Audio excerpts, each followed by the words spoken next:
alaikum wa rahmatullahi wa barakatuh. Obeera oli kusomesa ku mwana ow'obuwala, ekibuzo kyange kijja awakoba nti singa omwana ono mba amaze omukuza nga bw'omutusomesaaku n'atuuka ku iddaala eribanga amutoola mu buvunaanyizibwa bwange mugemesa omuntu owundi katuge okufumbirwa baafunamu obutaikaanya niba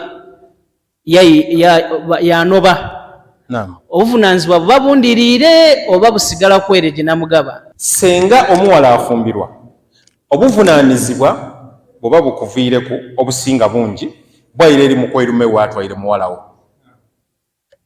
Kuba omusaada bw'owasa omukyala olina okumwambaza, olina okumuliisa, olina okumwidandaba, olina okumulabirira, olina okumufunira wakola ki wasula. Ebyo byonna byonna bibaire kwani kunze nga omuwala akaalikola ki kufumbirwa. Bwafumbirwa biira gy'oli ole bwamugoba tayali birina kwira yani biira eno kubeera still akaali muki mwana wo paka kabiri lwolifuna akola ki lwolifuna anamutwa tomuleka nti oyo nze namwesoniwa yafumbirwa kumpega nakola bibye ze nankola biki ze nankola byange busigala nga buki buvunaanyizibwa abo okufollowinga omwana oyo afuuke hijaban wa sitran mina nari yawma alqiyama libe ijiji obenga toyingira muliro ku lunaku olwaki ku lunaku olw'enkomerero.